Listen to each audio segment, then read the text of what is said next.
Hello, my name is Pastor Kris Kollar. I'm the pastor of Pleasant Valley Lutheran Church near Malabar Farm State Park and St. Paul Lutheran Church in Lucas, Ohio. Greetings. We are reading through the Bible with commentary. We are in the book of 1 Chronicles. Chronicles, like Kings and Samuel, were originally one book, and then when it got translated from ancient Hebrew into Greek, because even the Jewish people, everybody spoke Greek, they translated it into Greek and it became 1st and 2nd Chronicles. The book of Chronicles, as we've also mentioned in previous sessions, is primarily concerned about proper worship, especially of the temple. And so while there is some repeated material from the book of Kings, the primary focus is on David and Solomon setting up the worship of the temple. And so they say, oh, David established the temple. Well, technically, the temple was not built until Solomon, but David established that we're going to bring the ark into Jerusalem, we're going to build a temple, and promoted the worship and the priests and all of those things. And the first 9 chapters were names, and unfortunately today we will again have quite a few names. And as we mentioned in previous sessions, part of why they did that was as they were coming back from captivity in Babylon back to Israel and rebuilding the temple, it first off talked about the first temple and how it was established and the importance of having a temple, so that as the Jewish people returned to Jerusalem, they were like, yes, we need to build a new temple because the old one was destroyed. And then secondly, it also helped the people that were returning to Jerusalem to say, yes, this is how I am connected. These are my people, especially the Levites and the people running the temple, because the person who wrote, or people who wrote Chronicles probably were a Levite or Levites. So they had access to a lot of Levitical information. So lots of names that they could connect to. And then as we've said before, who knows how they pronounced it? I do my best, and I don't know. Some of them I think I get pretty close, and some of them I'm sure I'm way far off. But we do our best and try to get things as correct as we can and move on. So, 1 Chronicles chapter 25, and we're talking about temple musicians. David and the officers of the army also set apart for the service the sons of Asaph. And later on when we get to Psalms, we're going to hear a psalm of Asaph. So he was a leader, and probably even songs that were not written by him were given credit to, like to Asaph and his people kind of thing. And of Heman and of Jeduthun, who should prophesy with lyres, harps, and cymbals. The list of those who did the work and of their duties was, of the sons of Asaph, Zachar, Joseph, Nathaniel, and Asarela, sons of Asaph, under the direction of Asaph, who prophesied under the direction of the king. Of Jeduthun, the sons of Jeduthun, Gedaliah, Zeri, Jeshaiah, Shimei, Hashabiah, and Mattathiah, 6, under the direction of their father Jeduthun, who prophesied with the lyre in thanksgiving and praise to the Lord. And so it's interesting, when they did the singing and the music, it's a form of prophecy. Verse 4, of Heman, of Heman, the sons of Heman, Bukiah, Mattaniah, Uzziel, Shebuel, and Jeremoth. Hananiah, that's 2 Hananiah, Hananiah, Hanani, Eliathah, Gedaltai, and Romantiezer, Joshbekashah, Malothai, Hothir, Mahazioth. All of these were the sons of Heman, the king's seer, according to the promise of God to exalt him. For God had given Heman 14 sons and 3 daughters. They were all under the direction of their father for the music in the house of the Lord, with cymbals, harps, and lyres for the service of the house of God. Asaph, Jeduthun, and Heman were under the order of the king. They and their kindred, who were trained in singing to the Lord, all of whom were skillful, numbered 288. And they cast lots for their duties, small and great, teacher and pupil alike. Verse 9. The first lot fell for Asaph to Joseph. Joseph, the second to Gedaliah, and to him and his brothers and his sons 12. The third to Zechar, his sons and his brothers 12. The fourth to Izri, his sons and his brothers 12. The fifth to Nethaniah, his sons and his brothers 12. The sixth to Bukiah, his sons and his brothers 12. The seventh to Jesarela, his sons and his brothers 12.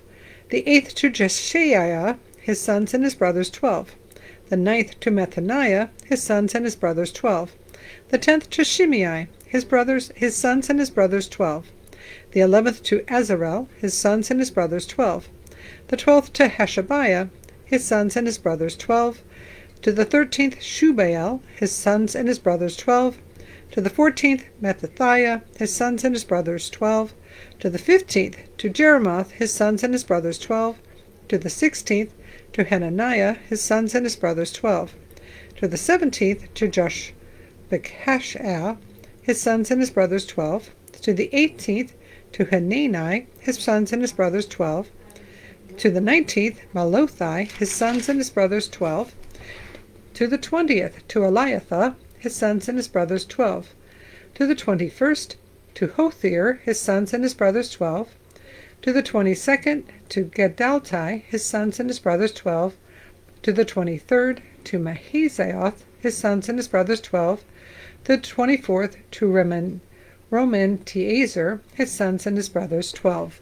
So there are sets of 12 or 13, if you count the leader, people who are doing the music, and they're taking turns and they're doing all of the different work in prophesying. So, and I'm seeing here that says the 24 visions are probably an ideal structure, not necessarily exactly how it would have been done after they came back from captivity and they have a limited number of people. Then they weren't necessarily going to have these dozen people always doing the music. Chapter 26, the gatekeepers. As for the divisions of the gatekeepers of the Korahites, Meshelemiah, son of Kori, of the sons of Asaph. Meshelemiah had sons: Zechariah the firstborn, Jediael the second, Zebediah the third, Jathniel the fourth, Elam the fifth, Jehohanan the sixth, Eliehoenai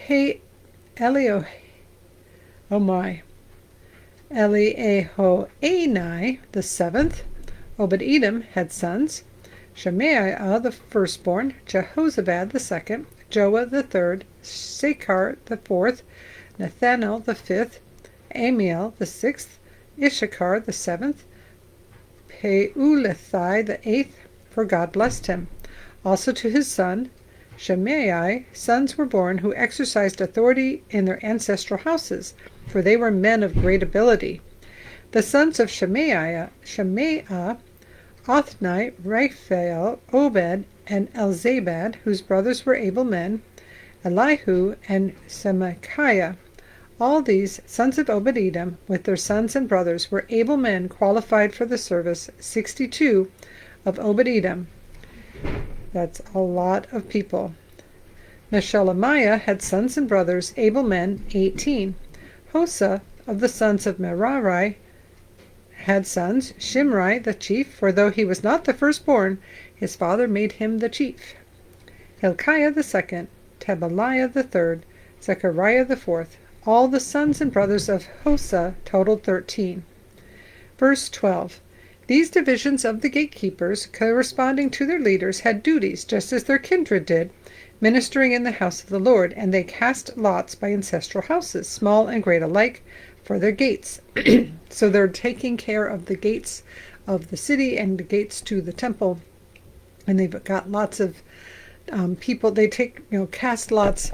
We're not sure exactly how they casted lots, and of course, how do you randomly think it? Sometimes my kids will literally do rock, paper, scissors to see who will win, or bubblegum in a dish when I was very small. I'm trying to think of some of the other ones we used to do on a baseball bat, and the one at the top. There's ways of picking randomly, and so flipping a coin. So somehow they would cast lots, And we heard that with the musicians, and now we hear it with the gatekeepers, that they formed these clans within their family with the sons and brothers. They had a leader, but then their duties, who does which part? Well, they cast lots, and then your group is going to go over here and do that gate, and your group is going to go over here and take care of that area. We don't know exactly how the lots worked, but it was some way of saying that God would determine by chance and by God who did what. So verse 12, these divisions of the gatekeepers corresponding to their leaders had duties just as their kindred did, ministering in the house of the Lord, and they cast lots by ancestral houses, small and great alike, for their gates. The lot for the east fell to Shelemiah. They cast lots also for his son Zechariah, a prudent counselor, and his lot came out for the north. Obed-Edom's came out for the south, and to his sons were allotted the storehouse. For Shuppim and Hosah it came out for the west at the gate of Shalacheth on the ascending road. Guard corresponded to guard. On the east there were 6 Levites each day, on the north 4 each day, on the south 4 each day, as well as 2 and 2 at the storehouse. And for the colonnade on the west there were 4 at the road and 2 at the colonnade. These were the divisions of the gatekeepers among the Korahites and the sons of Merari. Verse 20. And of the Levites, Ahijah had charge of the treasuries of the house of God and the treasuries of dedicated gifts. So as we've mentioned before, the temple had a lot of money that was coming into it. Every Jewish person paid a temple tax in the time of Rome. There was money coming into the temple from Egypt and Rome and all over the Roman Empire. So people would bring gifts to God, and it would go into the treasury. So you need guards to guard the gates and guard the treasuries and guard all of the wealth that is ends up getting collected in the temple. So of the Levites, Ahijah had charge of the treasuries of the house of God and the treasuries of the dedicated gifts. The sons of Ladan, the sons of Gershonites belonging to Ladan, the heads of the families belonging to Ladan the Gershonite, Jehieli. Verse 22, the sons of Jehieli, Zetham and his brother Joel, were in charge of the treasuries of the house of the Lord.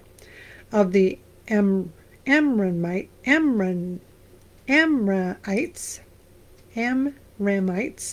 the Izharites, the Hebronites, and the Uzzielites, Shabuel, son of Gershom, son of Moses. Now, that doesn't mean that he was immediately under Moses in 3 generations. That means that his great-great-great-great-great-grandfather was Moses. So he's one of the people who's allowed to be a priest, I think, if I'm remembering that correctly. But obviously he is a man of good heritage. Son of Moses was chief officer in charge of the treasuries.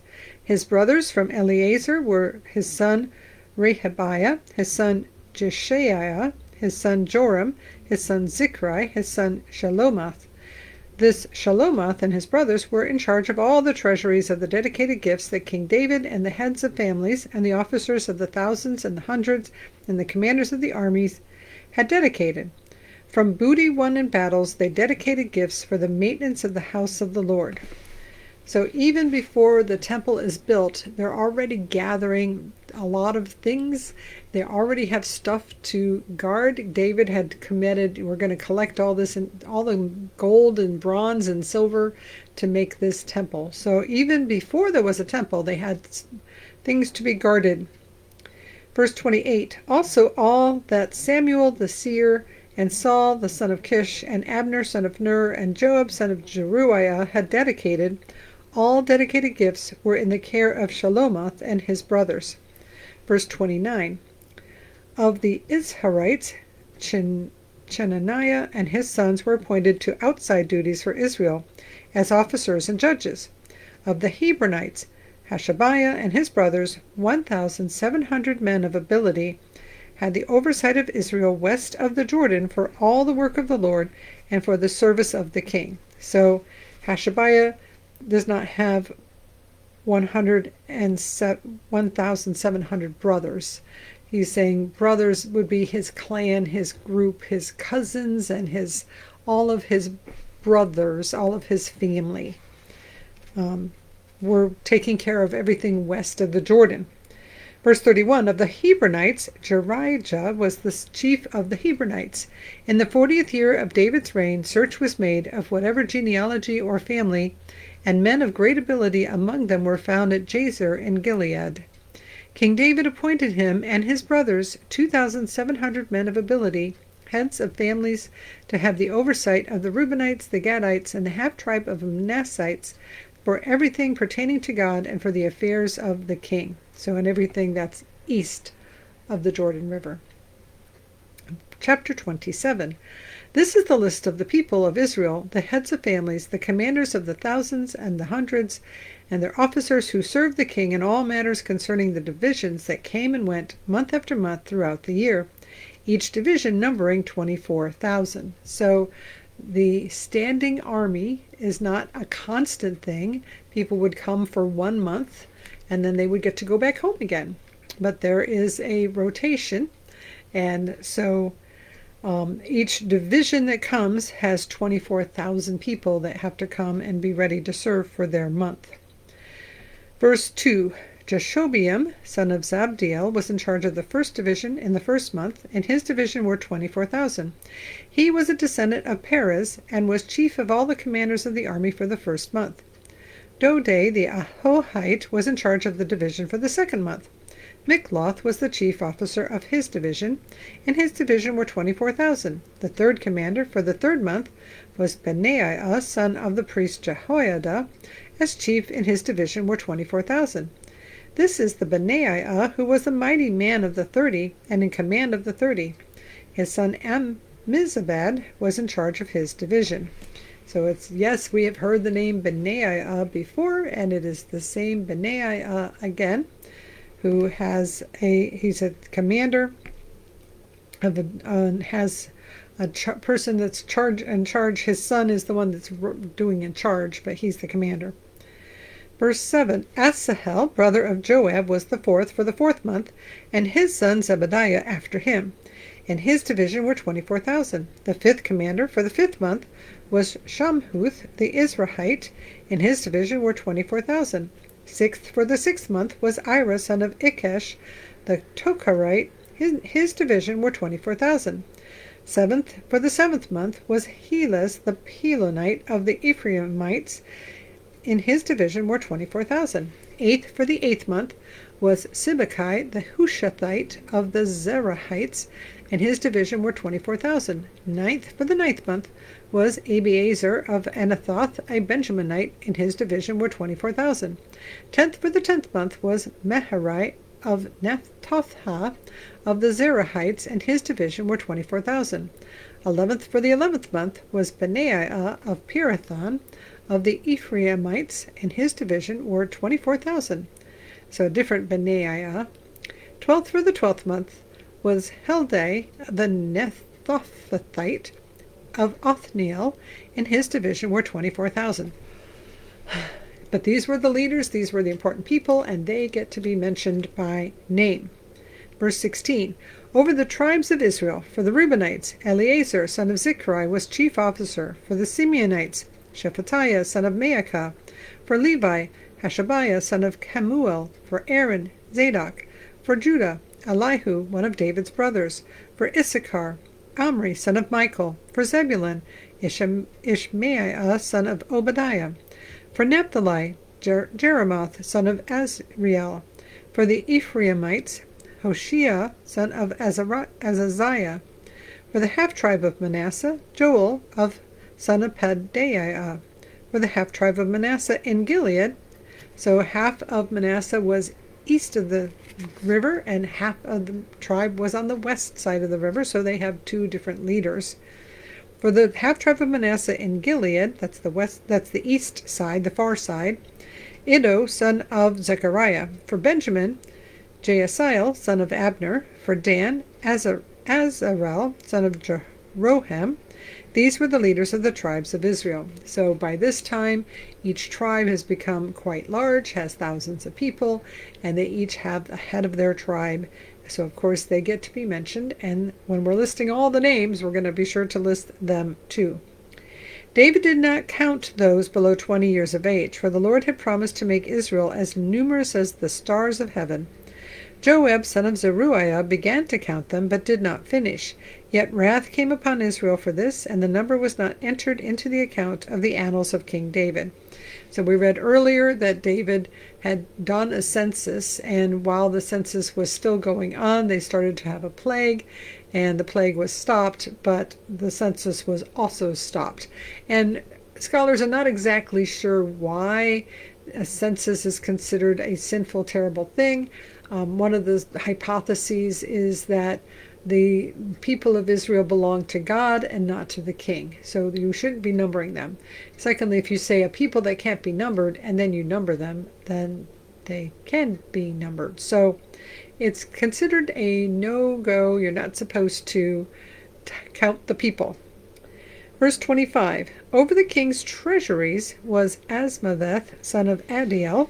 Over the treasuries in the country, in the cities, in the villages, and in the towers, was Jonathan, son of Uzziah. Over those who did the work of the field, tilling the soil, was Ezri, son of Chelub. Over the vineyards was Shimei, the Ramathite. Which probably means that he's a different Shimei, because we've heard that name before. Over the produce of the vineyards, for the wine cellars, was Zabdi, the Shifmite. Over the olive and sycamore trees in the Shephelah was Baalhanan the Gederite. Over the stores of oil was Joash. Over the herds that pastured in Sharon was Shitrai the Sharonite. Over the herds in the valleys was Shaphat, son of Adlai. Over the camels was Obil the Ishmaelite. Over the donkeys was Jediah the Meronothite. Over the flocks was Jaziz the Hagrite, not Hagrid, Hagrite. All these were stewards of King David's property. So if you're the king and you own a ton of stuff, then you need a ton of people to take care of all of the animals and all of the stuff. And so he has lots of property and lots of people taking care of it. And this is Chronicles, so we're going to list everything. Verse 32, Jonathan, David's uncle, was a counselor, being a man of understanding and a scribe. Jehiel, son of Hakmoni, attended the king's sons. Ahithophel was the king's counselor, and Hushai the Archite was the king's friend. King's friend, we heard back when we were reading through Kings, is a special counselor position where you are a trusted person to tell the king the truth and give him some support. After Ahithophel came Jehoiada, son of Benaiah, and Abiathar. Joab was the commander of the king's army. So our previous session, I only read one because I missed a chapter, so I only did one chapter, and now we did 3 chapters, and that was a lot. Lots and lots of names, but it is the book of Chronicles, and for First Chronicles, we actually only have, I think, 2 more chapters, and we will be on to Second Chronicles. We're still hearing about David, but I think at the next session we might get to start hearing about Solomon. And again, the main focus of Chronicles is to talk about this temple and how the temple was run, to have a record of all the people involved, and to talk about what does proper worship look like. If you're a priest, worship looks like coming to the temple and worshiping God at the temple and bringing your offerings and doing everything you're supposed to do at the temple. What does proper worship look like for us these days? It is different, isn't it? We don't have a temple, although many of us have a church. We don't go and burn up animals, though, but we do often, at least obviously I'm a pastor, I go to church. I like going to church. I enjoy the service. I enjoy my people. But why do we do what we do? Because we're trying to glorify God, we're trying to please God, and we're trying to live a life in a way that is pleasing to Him. Does that mean that I think every single person on the earth should go to church just like mine? No, I think there's different kinds of churches for different kinds of people. Obviously, I like the churches that I'm a part of and that I go to, and I find the Lutheran theology to be very solid, a very both and kind of thing. So, just some random thoughts. This has already been kind of long, so we will wrap it up and say, may the Lord bless you and keep you. May the Lord make his face shine upon you and be gracious unto you. May the Lord look at you with favor and give you peace. In the name of the Father, and of the Son, and of the Holy Spirit. Amen. Go in peace. Like, subscribe, comment, and we will see you next time. Thanks for being here.